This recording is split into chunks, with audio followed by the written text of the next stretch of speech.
The door code didn't work. I stood there in the hallway of our penthouse building, my building, the one I'd lived in for 6 years, and watched the keypad flash red 3 times before it beeped that cold, final rejection sound. My fingers were still shaking from the flight, from 2 weeks of watching my mother die in a Texas hospital room that smelled like disinfectant and regret. And now this. I tried again. Same 4 digits I'd used 1,000 times. Red, red, red. I was about to call Jason when I heard it. Laughter. A woman's laughter, high and bright, coming from inside.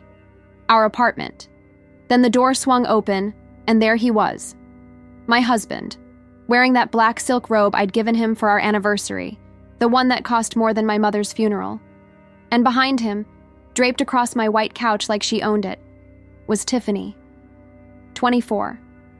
Blonde, holding a champagne flute with my lipstick shade smudged on the rim. Jason didn't apologize. He didn't even look uncomfortable. He just handed me a battered suitcase, one I hadn't seen since college, and said, "Rachel, we need to talk about brand alignment. You don't fit anymore.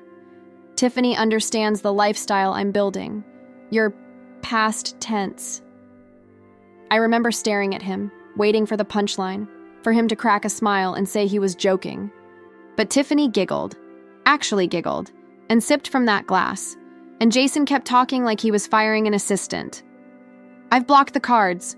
The joint account's been reallocated. Administrative expenses. The doorman will escort you out. Oh, and Rachel." He leaned in close, and I could smell her perfume on his neck. "Try not to make a scene. I'm hosting clients tomorrow." The door shut in my face before I could even scream. 40 minutes later, I was standing on 5th Avenue in the rain with $5, a suitcase full of clothes I hadn't worn since grad school, and a hunger so deep it made my hands shake. I ducked into the nearest Chase Bank at 11 p.m., not because I had a plan, but because the ATM glowed warm and I needed to be near something that wasn't trying to destroy me. I had no money in my account. Jason had cleaned it out. But I remembered the card.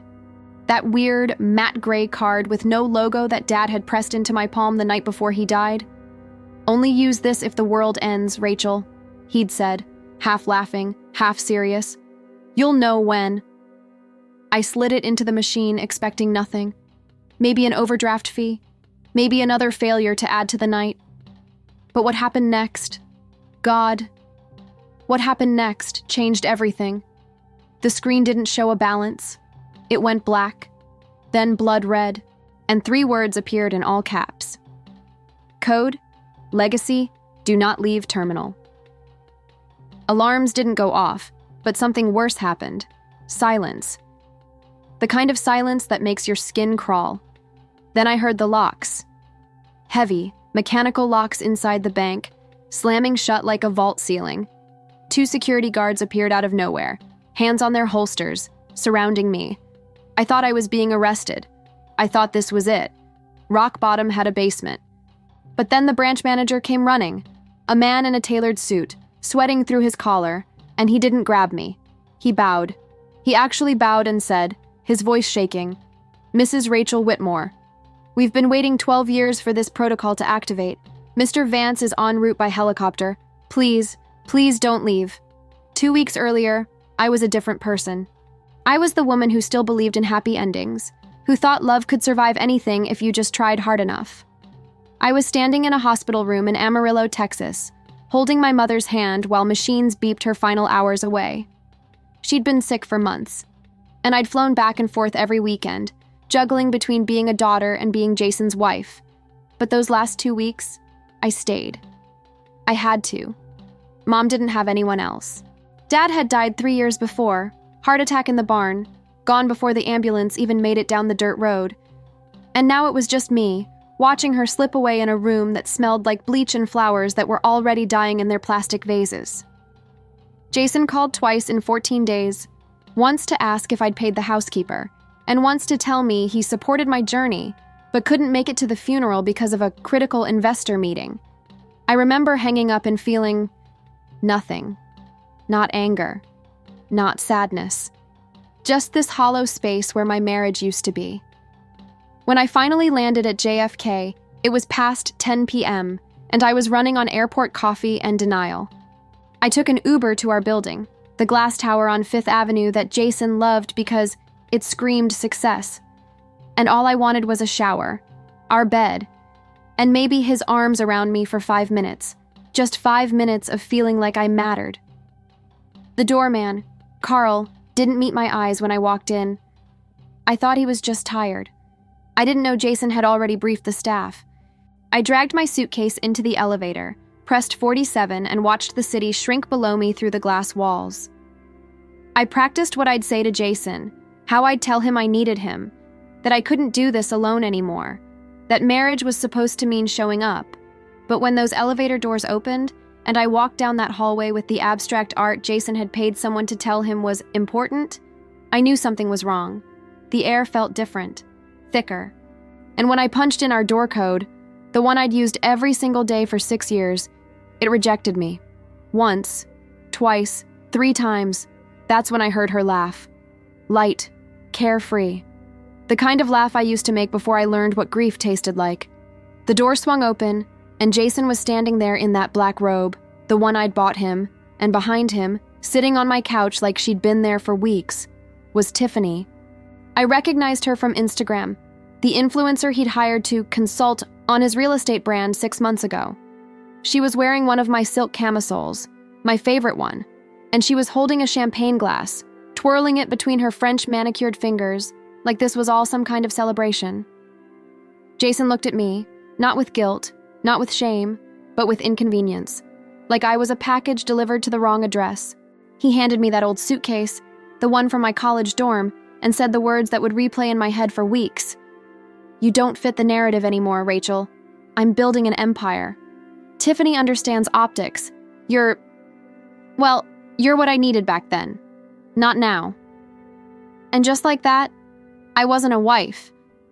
I was a discarded version of someone's past. I don't remember sitting down in the bank. One moment I was standing at the ATM with guards circling me like I'd committed a federal crime, and the next I was in a leather chair so soft it felt obscene.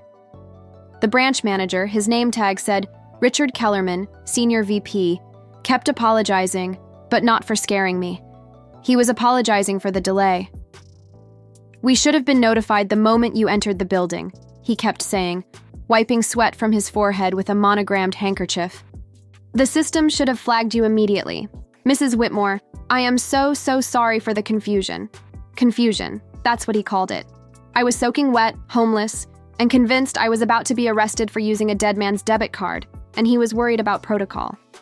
Then he said something that made my brain stutter. "We've been managing your father's estate since 2012. The instructions were very clear.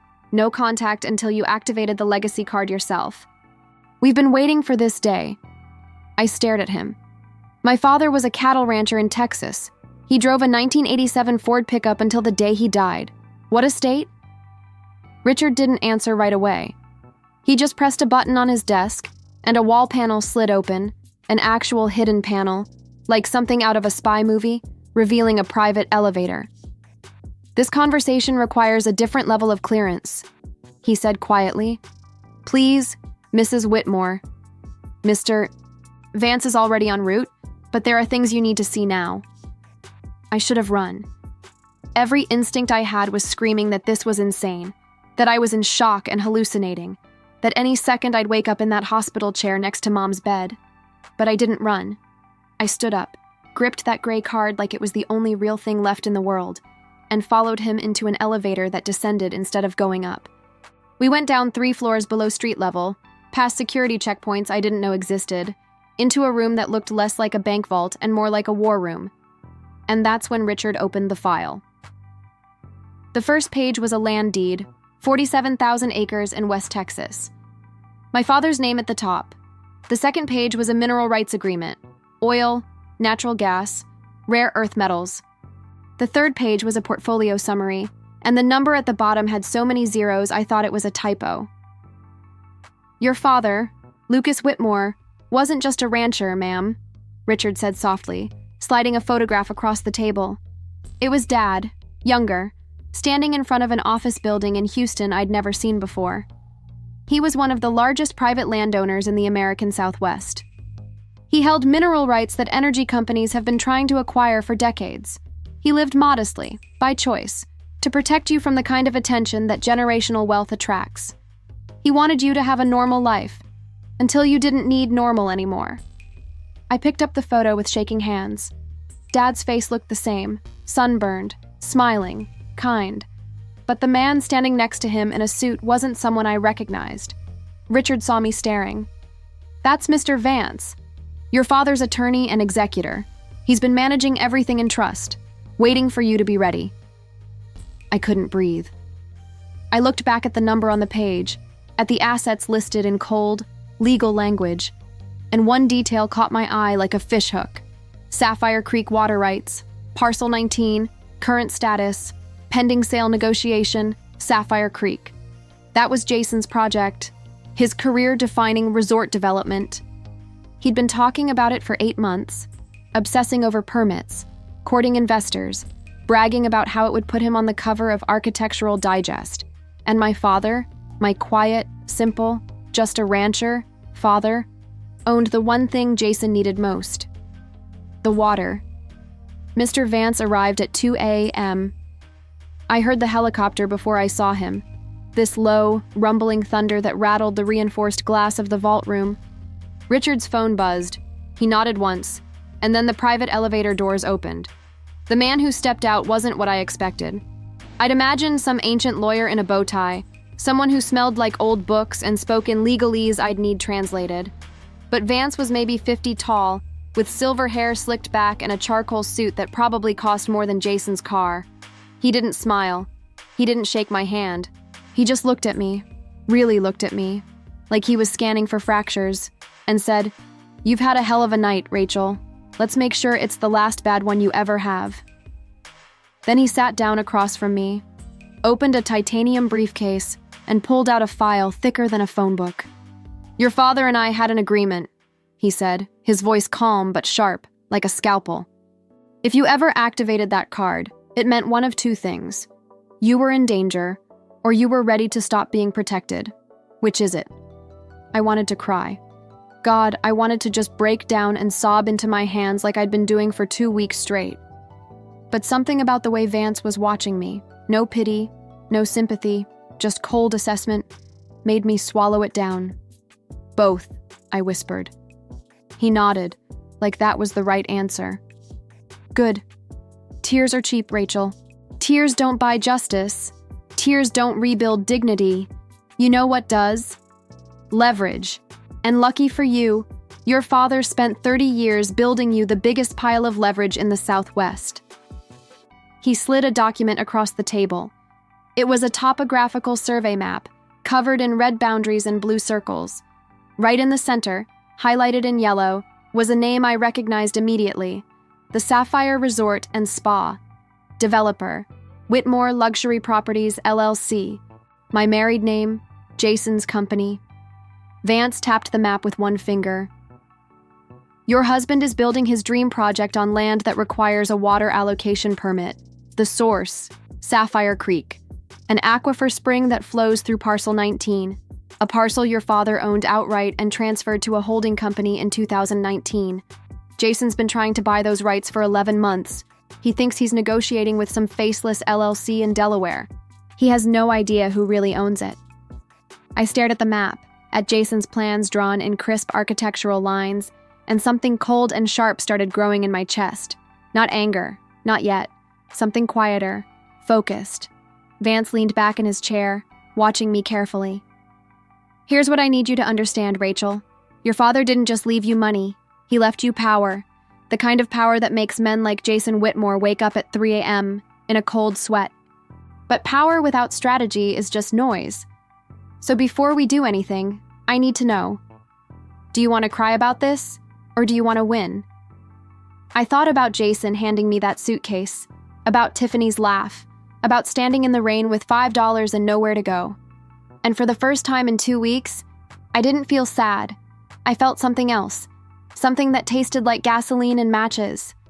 "I want to win," I said. Vance smiled then, not warm, not kind, but satisfied. "Then here's what we're going to do.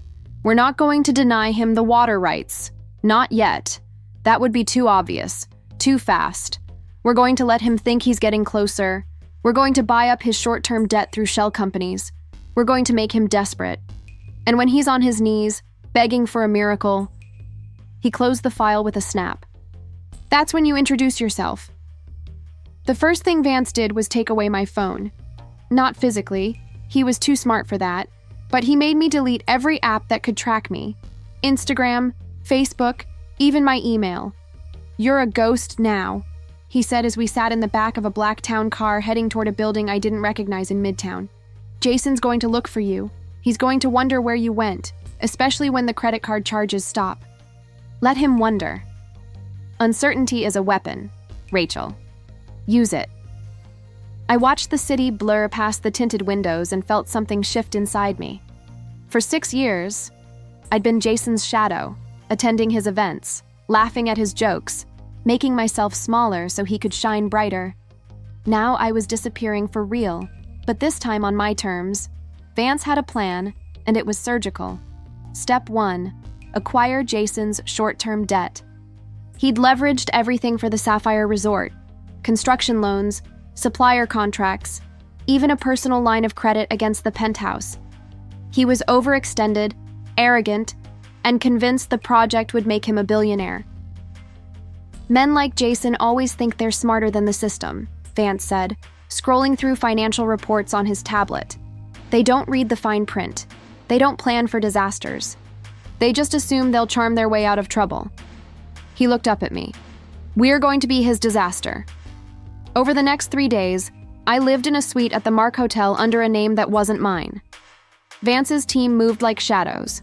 Lawyers, accountants, investigators, pulling records, tracing shell companies, building a map of Jason's empire that showed every crack, every weakness, every lie. They found everything. The inflated contractor bids he was skimming from. The fake investor he'd invented to boost his valuation. The money he'd funneled out of our joint account and labeled business expenses that were actually Tiffany's Birkin bags and a trip to St. Bart's I was never invited on. But the biggest discovery? Jason didn't just need the Sapphire Creek water rights.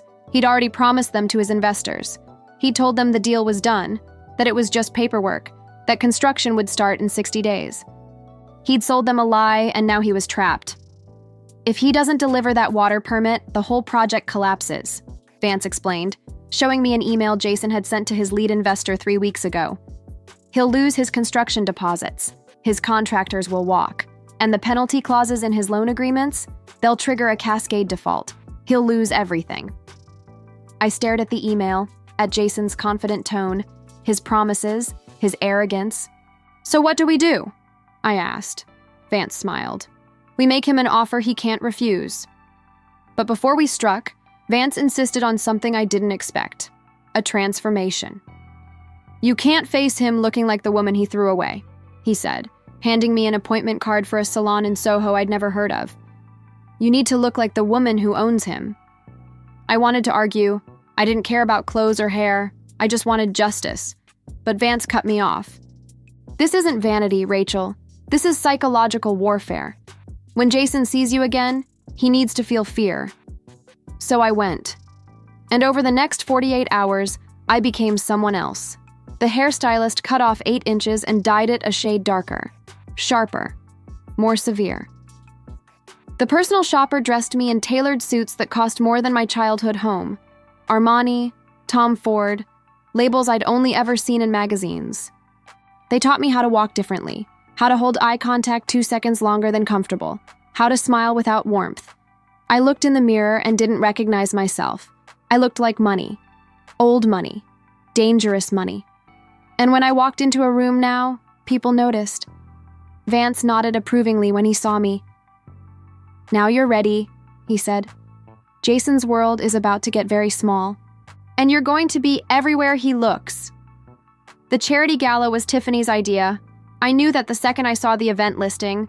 An evening for tomorrow's leaders, hosted at Cipriani, black tie, tickets starting at $5,000. It was exactly the kind of performative nonsense Jason loved. The kind of place where he could stand around with a whiskey and pretend he belonged among old money. Vance's team had flagged it 3 days earlier. "And he's bringing her," Vance said, showing me the guest list. He RSVP'd for two, Jason Whitmore and Guest. Guest? Not even her name, like she was interchangeable. I stared at the invitation on Vance's desk and felt that cold thing in my chest spread wider. "I want to go," I said.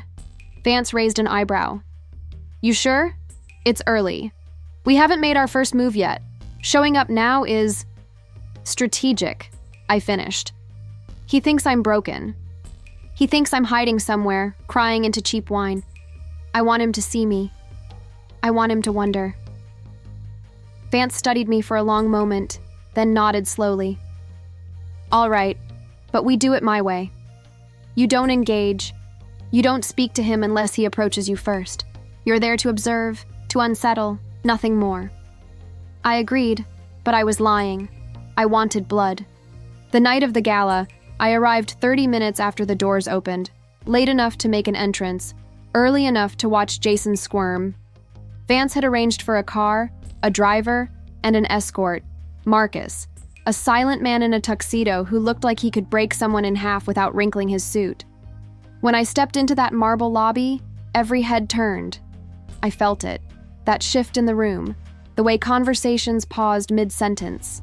I was wearing a midnight blue gown that Vance's stylist had chosen, elegant, understated, but cut in a way that made it clear I didn't need to scream for attention. My hair was swept back, diamond earrings catching the light, and I moved through the crowd like I owned the building.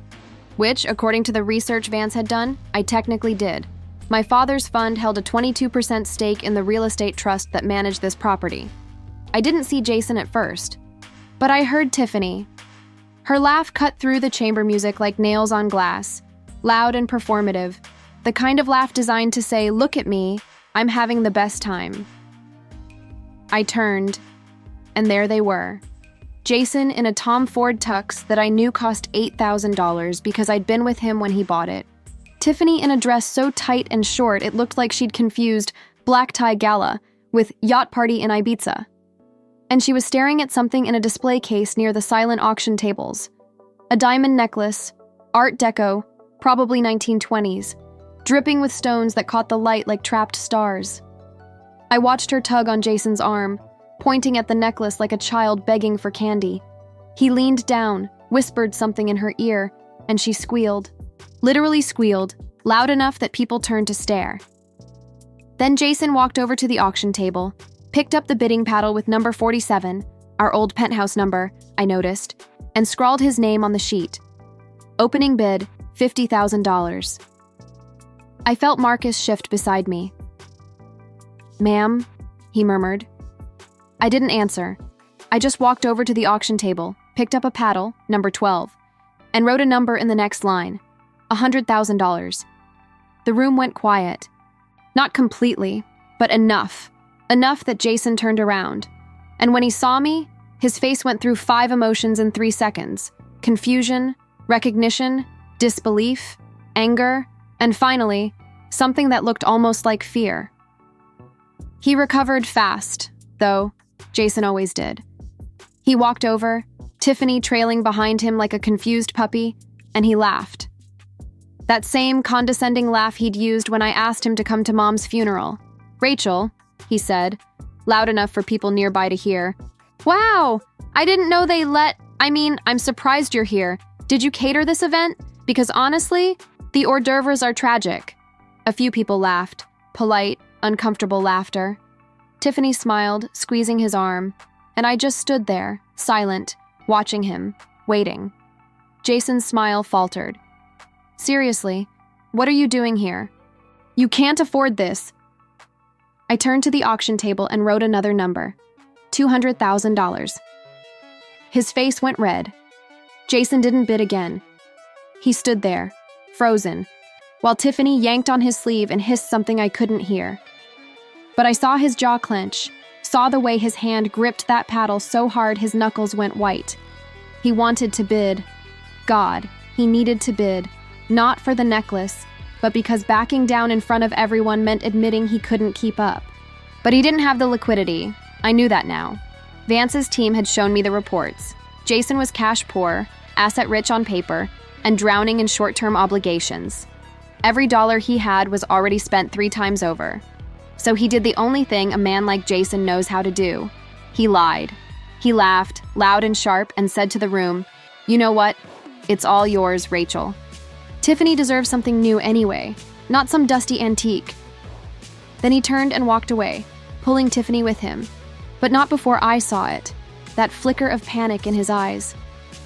When the auctioneer's gavel came down 20 minutes later, I bought that necklace for $200,000. I didn't even look at it. I just handed it to Marcus and said, "Donate it to the museum in my mother's name." Jason was already gone by then, but the damage was done. People had seen, people had talked. And by the time I left that night, walking past the whispers and sidelong glances, I knew the story was already spreading. Jason Whitmore's ex-wife just outbid him in public. Who is she?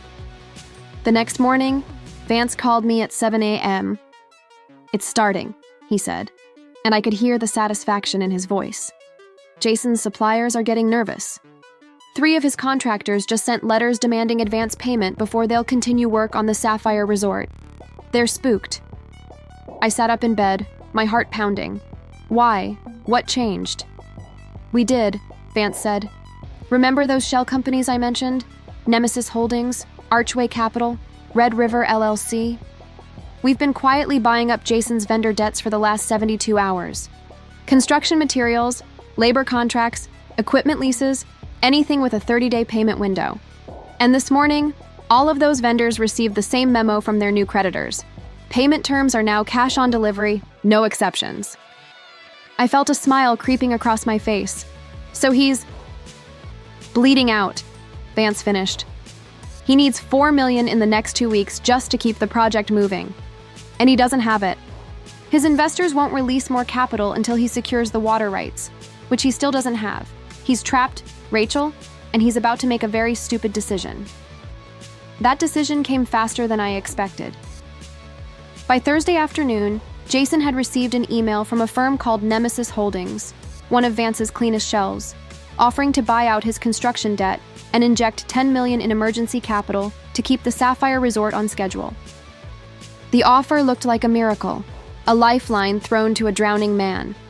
But the contract, God, the contract was a masterpiece. Vance walked me through it clause by clause in his office, and with every paragraph, I felt something dark and satisfying settle in my chest. "Standard private equity language on the surface," Vance explained, pointing to Section 12 with his pen. "But look here, performance milestones. If Jason misses a single payment deadline, even by 24 hours, Nemesis Holdings takes operational control of the project. Not partial control, full control. And look at Section 19, personal guarantees. Jason is pledging his personal assets, including the penthouse, as collateral. If he defaults, we don't just take the resort, we take everything." I stared at the document, at Jason's name printed at the bottom above a blank signature line. "Will he sign it?" I asked. Vance smiled. He already did, this morning. Didn't even have his own lawyer review it. He was too desperate. I should have felt triumphant. I should have celebrated. But all I felt was cold, steady focus. "What now?" Vance leaned back in his chair, fingers steepled. "Now we wait. Jason has 30 days to hit his first milestone, a $2 million payment to his steel supplier.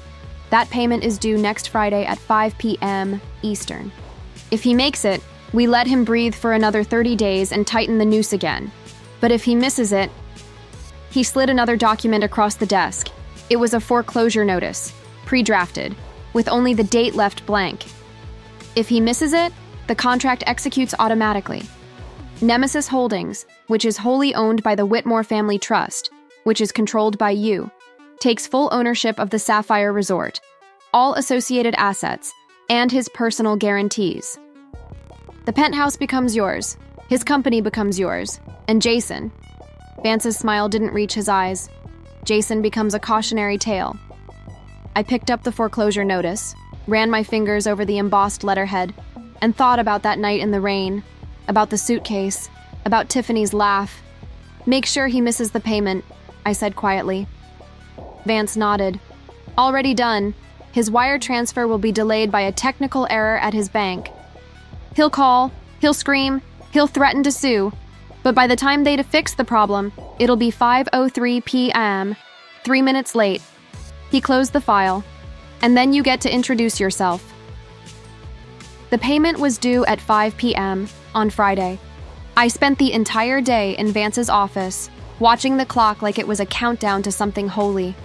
Vance sat across from me, calm as ever, monitoring 3 different screens, one tracking Jason's bank account, one showing the wire transfer queue, and one displaying a live feed of the Nemesis Holdings office where Jason would eventually be summoned.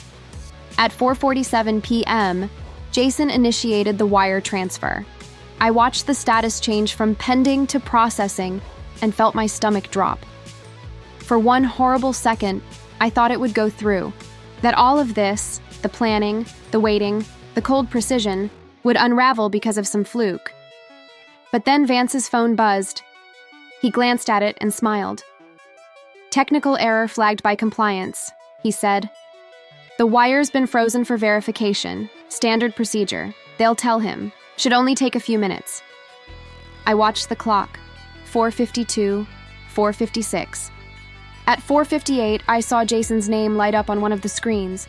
He was calling his bank, frantically trying to push the transfer through. I could almost hear him screaming through the phone. 5 p.m. The payment window closed. The wire was still frozen. At 5:03 p.m., the transfer finally processed. 3 minutes late. Vance leaned back in his chair and closed his laptop. "It's done," he said simply. I sat there, staring at the timestamp on the screen, 17:03:22, and felt something crack open inside my chest. Not joy, not even satisfaction, just this overwhelming sense of finality, like watching a door slam shut that could never be opened again. "What happens now?" I asked, my voice barely above a whisper. Vance stood, buttoning his suit jacket. "Now, we execute the contract by 9 a.m. Monday morning, Nemesis Holdings will have filed the foreclosure notices with the appropriate courts. Jason will receive a formal summons to appear at our office at 2 p.m. for an emergency board meeting. He'll think he can negotiate, charm his way out, maybe threaten to sue. He'll bring his lawyer, his ego, and probably Tiffany for emotional support." Vance picked up a folder from his desk and handed it to me. Inside was a single sheet of paper, a seating chart for a conference room. At the head of the table, one name, Rachel Whitmore, principal owner, Nemesis Holdings. "He's not negotiating with some faceless hedge fund, Rachel," Vance said, meeting my eyes. "He's negotiating with you, and you're going to be the one sitting in that chair when he walks in." Monday morning, I woke up at 5 a.m. and couldn't go back to sleep. I stood in the bathroom of my hotel suite, staring at myself in the mirror, and barely recognized the woman looking back. She was sharp, contained, dangerous. I dressed carefully, a black Armani suit, crisp white blouse, hair pulled back in a way that made my face look severe. No jewelry except my mother's wedding ring, the one Dad had slipped onto her finger 50 years ago in a Texas courthouse. I touched it once for luck, then headed to the Nemesis Holdings office in Midtown. The conference room was on the 42nd floor, all glass and steel, with a view of Manhattan that made the city look like a game board. Vance's team had already set everything up. Documents stacked on the table, water glasses filled, the chair at the head of the table positioned just right, so whoever sat there would be backlit by the windows. "He'll be disoriented by the light," Vance explained. "Don, he won't be able to see your face clearly at first. Use that." I sat down in that chair at 1:45 p.m. and waited. At 1:58, I heard voices in the hallway, Jason's voice, loud and angry, demanding to know who the hell was calling this meeting. Then the door opened. Jason walked in first, followed by his lawyer, some guy in an expensive suit who looked nervous, and then Tiffany, clinging to Jason's arm like she thought she was attending a movie premiere. Jason's eyes swept the room, taking in the stack of documents, the cold corporate setup, and then he saw the figure sitting at the head of the table. Me. Backlit. Shadowed. He squinted, took 3 steps closer, and then stopped dead. I watched the recognition hit him like a freight train. His face went pale. His mouth opened, closed, opened again. "Rachel," he whispered. I didn't answer. I just leaned forward, out of the shadows, into the light, and let him see me clearly. The sharp suit, the cold eyes, the power. Behind him, Tiffany made a small, confused noise. "Wait, that's..." But Jason wasn't listening to her. He was staring at me like I was a ghost, like I was something impossible that had clawed its way back from the dead. His lawyer cleared his throat nervously. "I'm sorry.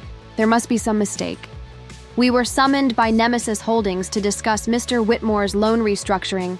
"There's no mistake," I said, and my voice didn't shake, not even once. I picked up the file in front of me and opened it. Nemesis Holdings is a subsidiary of the Whitmore Family Trust, and I am the sole executor of that trust. Mr. Whitmore missed his payment deadline by 3 minutes on Friday. According to Section 12, Clause 4 of the contract he signed, that constitutes a material breach. Effective immediately, Nemesis Holdings assumes full operational control of the Sapphire Resort project and all associated assets. I looked up at Jason. He was still standing there, frozen, his face cycling through shock, disbelief, and finally, fear. "Hello, Jason," I said quietly. "Remember when you told me I didn't fit your aesthetic? Well, guess what? Your resort is now my aesthetic, and you're fired." Jason didn't move. For 5 long seconds, he just stood there, staring at me like his brain was trying to reboot and failing. Then he laughed. This sharp, desperate sound that echoed off the glass walls. "This is insane," he said, his voice rising. "You can't... Rachel, you don't even understand what you're looking at. That's a multi-million-dollar development project. You think you can just walk in here and..." "I didn't walk in, Jason," I interrupted, my voice calm. "I've been here the whole time. I own this." He slammed his hand on the table, making Tiffany jump. "Bullshit! You had $5 in a suitcase 3 weeks ago. Where did you..."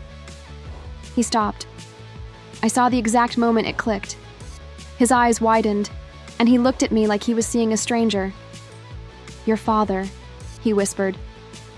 "That hick rancher. He wasn't what you thought," I finished.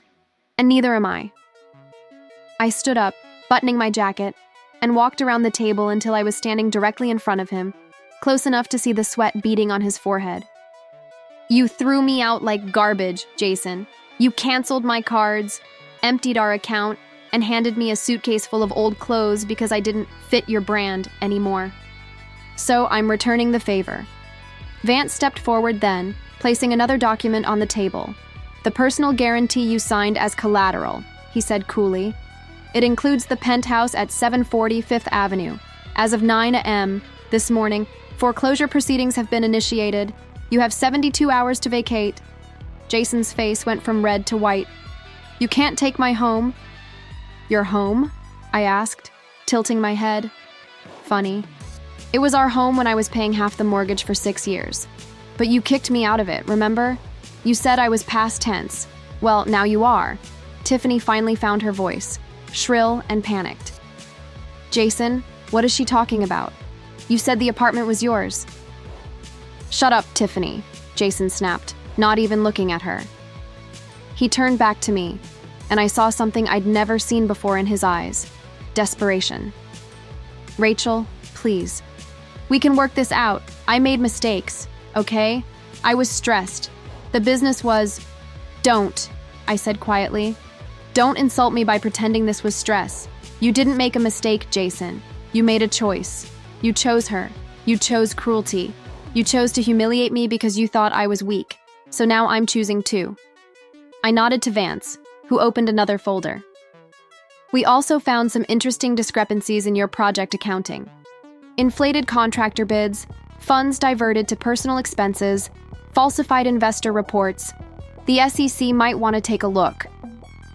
Jason's lawyer went pale. "Now wait a minute." But Jason wasn't listening. He was staring at me, and something in him finally broke. "You bitch," he hissed. "You vindictive, psychotic..." Security appeared in the doorway before he could finish. 2 men, professional and stone-faced. The same kind of security Jason had used to throw me out of the penthouse. I'd made sure of that.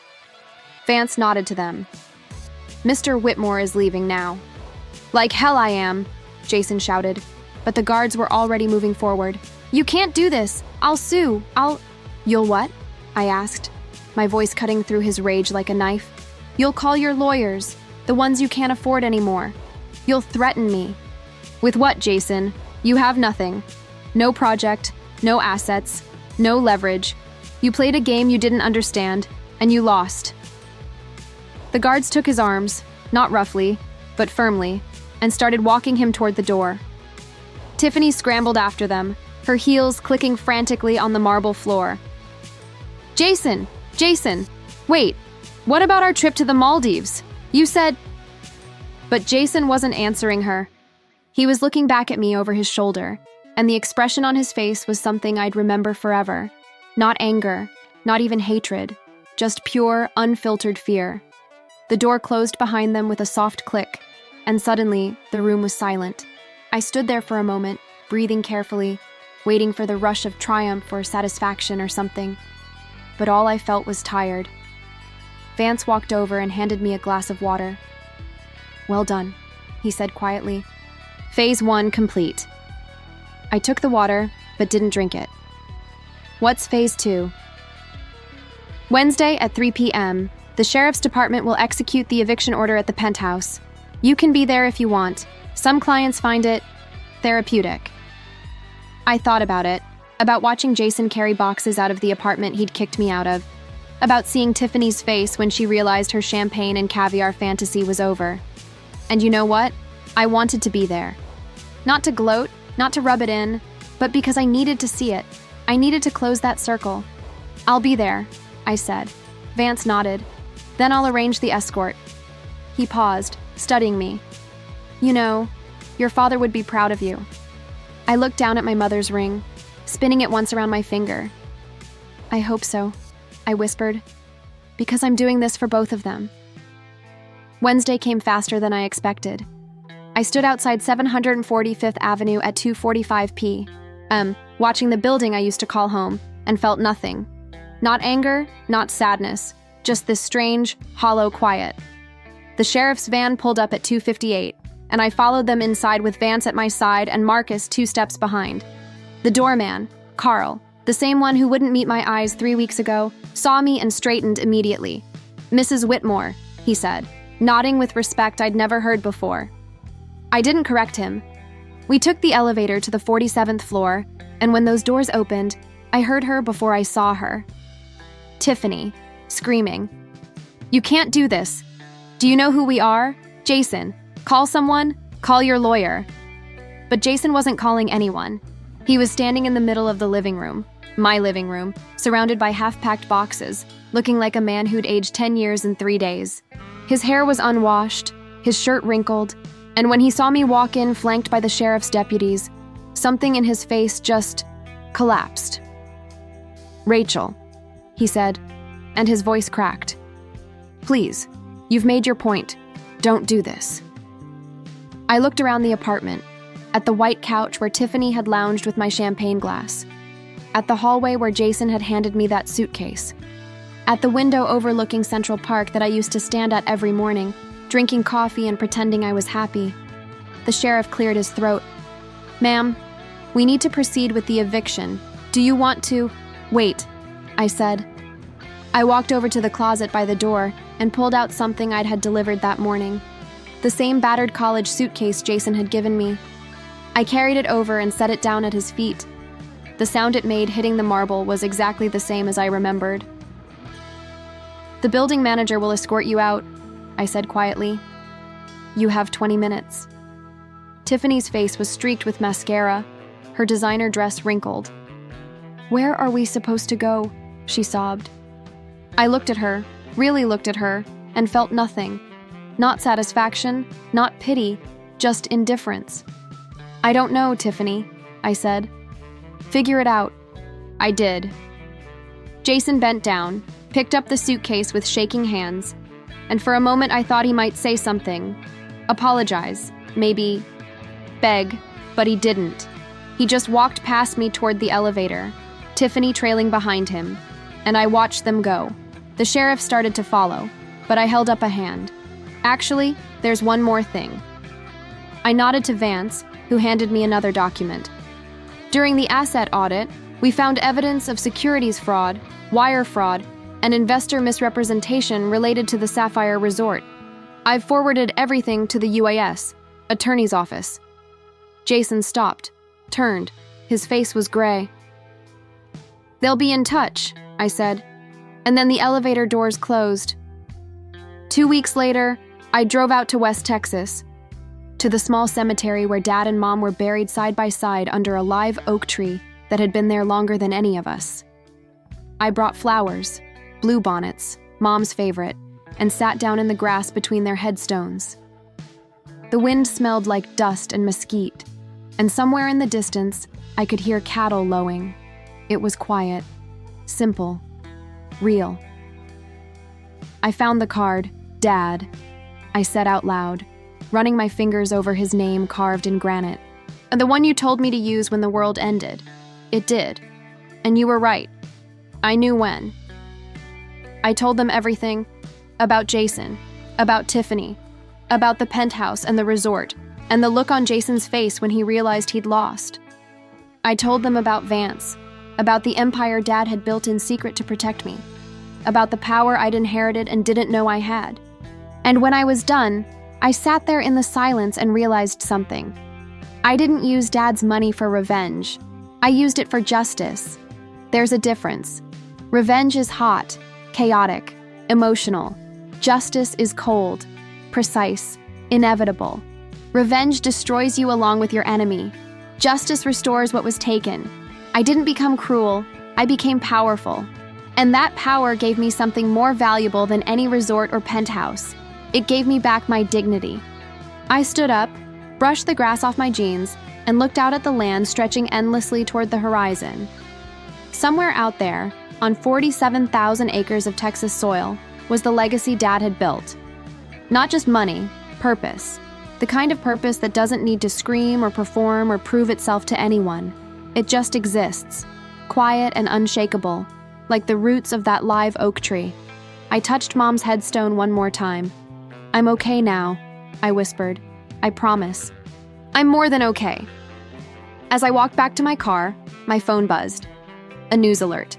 Former real estate developer Jason Whitmore indicted on federal fraud charges. Faces up to 15 years. I closed the notification without reading further. That part of my life was over. I had a company to run, land to manage, and a future to build. One where I'd never again let someone tell me I didn't fit their aesthetic. Because here's what I learned standing in that bank 3 weeks ago, watching the manager bow. Real power doesn't announce itself. It doesn't beg or plead or make excuses. It just waits, silent and patient, until the moment is right. And then, it freezes the whole damn bank. But you know what's even crazier? My story isn't the wildest one you'll hear today. Because there's another woman, a bride, actually, who thought she was starting her fairy tale marriage. She even hid under the bed on her wedding night, waiting to surprise her new husband with romance.